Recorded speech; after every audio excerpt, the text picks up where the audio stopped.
Bonjour, c'est Rémi pour le podcast de Parlons Argent.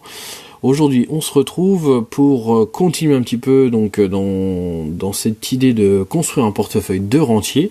Alors, on a parlé des produits d'investissement dans les précédents podcasts. Aujourd'hui, on va essayer de voir un petit peu comment entrer. Et donc, comment acheter, quelles sont les petites règles que moi j'applique. Vous allez voir, c'est vraiment des règles très simples. L'idée, c'est que de toute façon, comme ce sont des produits dans lesquels tu vas investir à long terme, il n'y a pas besoin forcément de regarder les cours attentivement, hein. L'idée, c'est d'investir de toute façon, peu importe le cours, tous les mois, pour rajouter de l'argent tous les mois pour construire son portefeuille. Donc finalement, le cours n'a pas forcément d'importance. Malgré tout, pour pas non plus rentrer à un mauvais moment, je vais te donner on va dire 2-3 petites règles qui sont bien intéressantes à vérifier. Voilà. Je voulais apporter une précision avant de commencer, avant d'aller un peu plus loin, pour vous expliquer par rapport effectivement du coup à finalement dans quel produit d'investissement je vous conseillerais d'investir en premier. Parce qu'effectivement la question est tout à fait légitime, hein. L'idée, c'est quand tu crées ton portefeuille de rentier, tu te poses la question de savoir finalement quel est le produit dans lequel je peux investir dès le départ et qui est relativement simple et peut me permettre de mettre le pied à l'étrier entre guillemets. Donc moi, ce que je conseille vraiment, donc je le disais effectivement dans les précédents podcasts, c'est effectivement d'ouvrir une assurance vie. Ça, c'est très important parce que ça permet de tout de suite faire courir les 8 ans. Les 8 ans qui sont primordiales, hein, dans l'assurance vie et aussi également dans le PEA, mais dans l'assurance vie, c'est très important parce que c'est à l'ouverture en fait du contrat d'assurance vie que va commencer à courir les 8 ans, et le PEA, c'est à partir de, finalement, c'est la ligne que tu vas ouvrir, la ligne, par exemple, si tu achètes un fonds et que tu le mets dans le PEA, c'est à partir du moment où tu auras acheté la ligne du fonds. Là, la gros avantage avec l'assurance vie, c'est dès que tu ouvres l'assurance vie, au final, même si tu ne vas pas tout de suite acheter quoi que ce soit dans ton assurance vie, les 8 ans vont commencer à courir. Donc moi, je te conseille vivement d'en ouvrir une, d'accord ? C'est vraiment important d'ouvrir une assurance vie, et dans cette assurance vie, effectivement, je précise effectivement les 8 ans, hein, j'en parle pas, mais j'en ai parlé dans les précédents podcasts. Les 8 ans, c'est par rapport aux impôts, d'accord, donc qui permettrait, au-delà des 8 ans, de retirer de l'argent de manière moins taxée, donc qu'avant. Donc, ça, c'est pour ça que c'est vraiment très important. Qu'avant les 8 ans. Voilà, mis à part ça, donc dans l'assurance vie, moi je vous conseille d'y mettre des fonds. D'accord, donc on a ce que la plupart des Français vont souscrire, ça va être des fonds en euros, mais je vous conseille d'en avoir quand même, hein, c'est important, même si c'est pas la rentabilité, elle est quand même pas extraordinaire. C'est quand même important d'assurer le portefeuille avec des fonds en euros. Donc je pense que c'est la première chose qu'il faudrait faire.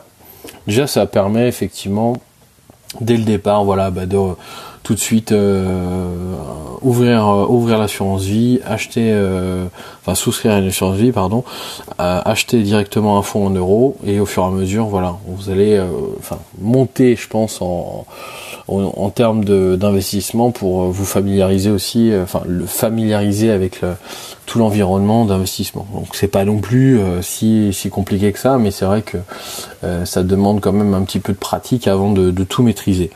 Donc les fonds en euros, très importants, et les fonds synthétiques, donc on en parlait, ça c'est vraiment génial, donc c'est les trackers, ETF tracker, hein, donc ça s'appelle tracker en anglais, mais c'est aussi utilisé en français, bizarrement. Sinon ETF, aussi l'acronyme qui peut être utilisé. Fonds synthétiques, donc répliquant particulièrement, moi je conseille donc des fonds synthétiques répliquant le CAC 40 ou le Dow, ou le S&P 500, donc le Dow Jones ou le S&P 500.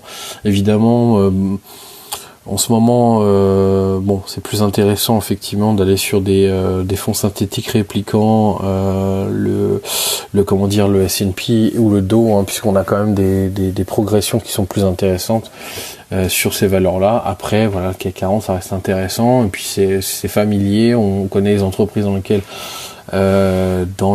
le fonds aura investi, voilà. Donc en fait, ce fonds-là va répliquer, si tu veux, la rentabilité, enfin le rendement du CAC 40, voilà. CAC 40 ou du S&P ou du Dow, voilà. Il y a deux sociétés de fonds qui sont très intéressantes, c'est des leaders mondiaux, hein, des fonds, il y en a aussi aux États-Unis, mais les deux plus connus que tu vas trouver en France, ça va être Amundi, donc qui est une société qui a été créée par la Société Générale et le Crédit Agricole il y a quelques temps, il y a un petit moment d'ailleurs. Donc c'est du très lourd, hein, c'est du très très sérieux. Amundi, et puis tu as Lyxor, qui est une société à 100% détenue par la Société Générale, encore une fois. Donc du très lourd aussi. Donc c'est les deux plus grosses sociétés de fonds synthétiques, hein. Ils font des fonds synthétiques, donc des ETF, des trackers, que je te recommande vivement. Ils en ont une pléthore. Donc l'idée, c'est pour les sélectionner, je le disais auparavant, c'est d'aller par exemple sur morningstar.fr. Voilà. Sinon, si tu as créé un compte sur Boursorama, donc que ce soit un compte courant ou même un compte trading démo, tu peux déjà faire des recherches en fait des fonds et voir un peu leur historique et tout ça. Donc Boursorama, ils proposent une quantité de fonds qui est assez impressionnante, hein. Donc moi je conseille bien une assurance vie chez Boursorama. Après voilà, il y a plein d'autres banques. Encore une fois, moi je privilégierais quand même les banques en ligne, hein, je le dis encore une fois, c'est très important parce que ça te permet très facilement d'arbitrer ton portefeuille sans avoir à appeler ton banquier, sans aller voir ton banquier, donc c'est quand même beaucoup plus agréable, même si effectivement on arbitre très peu de fois dans un portefeuille de rentier, hein, puisque le but c'est surtout pas de modifier les lignes constamment, hein, c'est de les conserver très très très longtemps. Et c'est là où va se faire le rendement et le fric, pour parler cru. Donc du coup, oui, une banque en ligne, c'est très intéressant. Donc Boursorama, c'est une filiale, hein, de la Société Générale. Donc c'est associé quand même une banque qui est très sérieuse. Je recommande également DEGIRO, qui est une société néerlandaise, qui sont très très très très intéressants parce j'ai découvert ça il y a quelques temps. Qui est une société néerlandaise, comme je le disais, qui elle propose alors il n'y a pas de PEA encore, quoique a priori ça devrait venir, hein. Ils ont annoncé qu'il y aurait probablement la possibilité pour les Français d'ouvrir des PEA, donc ça c'est plutôt cool. Sinon tu peux ouvrir un compte titre là-bas, et c'est très intéressant parce qu'effectivement ils ont des commissions qui sont très très très faibles, donc ça permet vraiment, alors commissions sur les actions notamment, qui sont très très très faibles, donc vraiment très très intéressants. Ils sont bien meilleurs que Boursorama. Donc pour ton compte titre, je te recommande effectivement DEGIRO. Voilà. Après tu as plein d'autres banques, hein. Il y a Bing Bank, Fortuneo, enfin voilà, tu les connais toutes, hein, je pense. Il y a ING Direct. Alors ING, je sais même pas s'ils font si on peut faire du trading. Assurance vie, je crois. On va vérifier, mais en tout cas, voilà, les plus gros, ça va être Boursorama, Bing et puis Fortuneo. Voilà, c'est les plus gros. DEGIRO, donc DEGIRO, voilà, tout simplement. Tu tapes ça sur Google, tu vas trouver très très très bon, très très bonne société, et puis en plus l'interface elle est pas extraordinaire, mais c'est quand même plutôt bien. On va dire c'est assez simple d'utilisation, même s'il manque beaucoup de fonctionnalités. Voilà, ça passe. En tout cas pour un portefeuille de rentrée, c'est largement suffisant. Voilà, donc on en vient au plus intéressant, on en vient au timing d'entrée, timing ou finalement comment entrer, quel est le moment le plus intéressant pour rentrer sur une ligne d'investissement, sur un produit. Eh ben, moi, je vais te conseiller deux choses. Et ça va être vraiment très simple. Alors déjà, je reviens un petit peu en arrière. Il faut effectivement, pour la plupart des produits d'investissement, que tu puisses regarder le cours. D'accord ? Ça, on est là-dessus. Je pense que enfin, je pense que c'était plutôt clair là-dessus. Donc, la plupart des banques des banques en ligne vont te proposer un outil pour voir le cours, mais tu n'auras pas d'outil graphique, c'est-à-dire d'outil où tu vas pouvoir interagir avec le graphique. Voilà. Ce qui est un peu emmerdant, je t'avoue, donc c'est pas toujours très pratique. Moi, je te conseille d'aller sur un site qui est génial, que j'utilise maintenant. Bon, j'ai un compte pro que je paye, mais tu as un compte gratuit qui est très très très bien, qui est largement suffisant pour faire du portefeuille de rentier, hein, puisque voilà, on n'a pas besoin d'aller constamment dessus. Ça s'appelle TradingView, donc TradingView. Tu tapes ça sur Google, tu vas trouver. Il est en français en plus, hein. Très récemment ils l'ont traduit en français, donc c'est génial. C'est une société qui a développé en fait une plateforme de trading totalement en ligne. Voilà, donc accessible depuis un navigateur, il n'y a rien à installer sur ton ordinateur. Ils ont même une application Android et iOS, donc disponible sur iPhone, iPad et toutes les tablettes. Enfin, voilà, tout est disponible, donc c'est vraiment très très très bien fait pour suivre les cours. Donc une fois que tu es sur ce logiciel, voilà, cette application en ligne, tu vas pouvoir très facilement, je te laisserai regarder évidemment, mais c'est très bien expliqué, tu vas pouvoir regarder le cours des actions par exemple, ou d'un indice, ou enfin voilà. Donc des actions, on va prendre l'exemple d'une action. Tu vas prendre l'exemple de, je sais pas, par exemple Total, tu mets Total, tu vas pouvoir regarder l'action Total en direct. Tu pourras d'ailleurs regarder sur plusieurs niveaux de temps, donc ça peut être 1 heure, 4 heures, une journée, une comment on dit, un week, une semaine, j'allais dire weekly, mais effectivement c'est une semaine, ou par une année. Je sais même pas si on peut regarder à une année. Bon, en tout cas voilà, t'as plusieurs niveaux de précision pour le graphique, donc ça c'est plutôt bien, et ça te permet de voir l'historique de l'action sur peut-être 10 ans, donc c'est plutôt intéressant. À voir si avec la version gratuite on peut vraiment aller jusqu'à 10 ans, voilà. Mais en tout cas voilà, c'est très très très bien fait. Et moi ce que je te recommande en fait, c'est vraiment très simple, c'est de rajouter en fait un indicateur graphique qui va se rajouter sur le graphique, en fait, qui va se superposer au graphique général, qui s'appelle une moyenne mobile. D'accord ? Une moyenne mobile, c'est quoi ? Alors, une moyenne mobile, en fait, ça permet de lisser en fait le prix sur un nombre de périodes données. Donc, ça va faire une moyenne en fait sur une période donnée. Voilà, tout simplement la moyenne que tu auras définie. Donc moi, ce que je recommande, c'est une moyenne, on va dire, au moins de 200. Voilà, pour que ça parle vraiment sur une période assez longue. L'idée, c'est de se mettre par exemple en daily, enfin en journalier, pardon. Tu rajoutes l'indicateur, donc c'est pareil, tu verras, c'est très très simple pour ajouter un indicateur. Tu tapes moyenne mobile, voilà. Une fois que tu as rajouté l'indicateur moyenne mobile, il va te demander de le configurer. C'est très simple, hein. Il te demande juste de rentrer un chiffre, et le chiffre c'est mettre 200. 200, ça va être le nombre de périodes finalement que tu veux, auquel tu veux appliquer cet indicateur.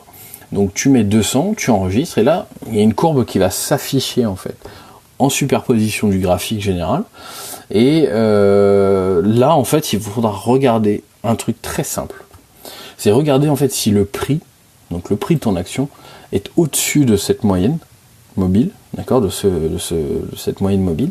Si elle est au-dessus de la moyenne mobile, ne te pose aucune question, tu peux acheter immédiatement. Voilà. Donc pas de difficulté, c'est pas très très très grave, d'accord. Si elle est en dessous, ça veut pas dire que c'est mauvais, d'accord. Mais si elle est vraiment vraiment vraiment en dessous, je pense qu'il faut mieux attendre un petit peu, voilà, que ça repasse au-dessus de la moyenne mobile 200. Si elle est à côté vraiment mais très proche, c'est pas un souci, d'accord, tu peux encore aussi, même si voilà, c'est un peu plus, c'est pas que c'est risqué, parce que nous on mise pas à court terme, tu vois. L'idée c'est de miser à très très très long terme, donc ça nous pose vraiment pas vraiment de problème. L'idée c'est plutôt de rentrer au bon moment pour qu'on, tu rentres pas au moment où ça descend, tu vois ce que je veux dire. Donc là, l'intérêt, le seul intérêt que tu as, c'est de regarder effectivement si le prix est au-dessus. Si le prix est au-dessus, tu achètes. Si le prix est un petit peu en dessous, tu achètes aussi. Voilà. Si le prix est vraiment vraiment en dessous, je pense qu'il est préférable d'attendre un petit peu. Voilà. Que le prix repasse au-dessus. Et là, bon, tu pourras acheter. Voilà. C'est quand même voilà, très simple. Dans les faits, il faut juste regarder cet indicateur-là pour, on va dire, s'assurer de ne pas rentrer au mauvais moment, quoi, de ne pas rentrer sur une phase baissière très importante. Voilà. Et d'où les 200 périodes, parce que 200 périodes, ça permet de voir sur 200 périodes la moyenne en fait du prix. Donc c'est plutôt intéressant. Voilà. Donc le deuxième, on va dire la deuxième indication que je pourrais te donner là, c'est pour les actions. Notamment, même pour les fonds, ça peut être intéressant. Ouais, non, quoique, c'est un peu plus compliqué. Pour les actions, en fait, il y a une seule chose à respecter réellement, c'est de vérifier en fait si le dividende est versé bientôt. Parce que si par exemple ton dividende, on reprend, hein, donc on est sur l'action totale, donc par exemple tu t'aperçois qu'effectivement le dividende est versé dans 3 semaines par exemple. Je te recommande d'attendre. Pourquoi ? Parce que en fait il y a un mécanisme que tu constateras par toi-même si tu veux y faire attention, mais je peux te confirmer que c'est tout le temps le cas. Quand le dividende en fait approche, la veille du dividende ou même le jour même, ça dépend, le prix va baisser un petit peu, d'accord, de l'action va baisser un petit peu. En conséquence, pour éviter effectivement que certaines personnes achètent, si tu veux, l'action et touchent le dividende immédiatement, d'accord. Donc l'idée c'est que ça permet d'éviter à des personnes d'acheter l'action, de toucher le dividende et de revendre l'action après. Voilà, c'est voilà. Donc du coup, l'intérêt pour toi, c'est que si tu achètes le jour où l'action a baissé, enfin du jour où l'action verse le dividende ou genre le lendemain ou un petit peu après, tu auras déjà une action qui sera plus basse généralement. Je te dis bien généralement. Parce que si d'un coup ça remonte parce qu'il y a une nouvelle économique intéressante, bon, il suffit de pas grand chose. Mais moi je te recommande que si tu es très proche du versement du dividende, c'est d'attendre au moins le versement, donc le jour du versement ou le lendemain, comme ça au moins tu peux acheter un peu moins cher l'action. Voilà. Et ben c'est effectivement les deux seules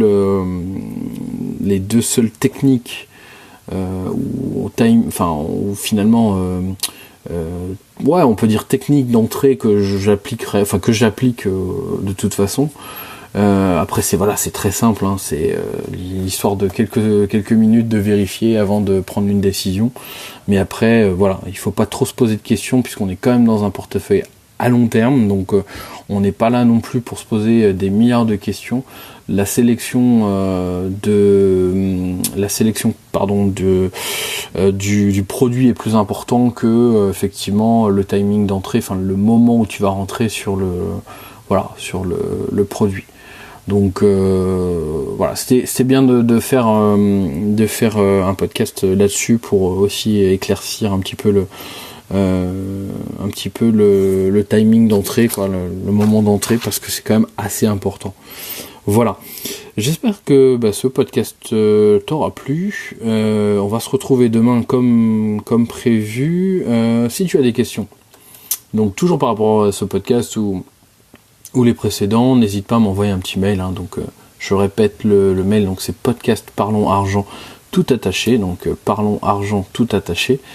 Podcast parlons argent tout attaché @gmail.com.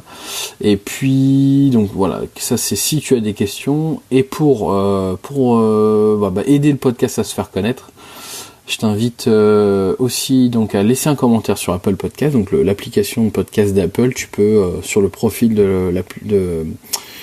du podcast laisser un commentaire avec des étoiles. Sur ça, je crois que c'est 5 étoiles, donc tu peux laisser le nombre d'étoiles que tu veux et un commentaire, ça permettra à d'autres gens de nous découvrir, donc ça c'est plutôt sympa. Et il est également disponible sur YouTube, donc tu peux laisser un commentaire, également un pouce bleu pour permettre à d'autres gens de découvrir également le podcast. Et ça me fera plaisir, et puis ça me permettra d'être de plus en plus nombreux. Je te remercie, je te dis à demain.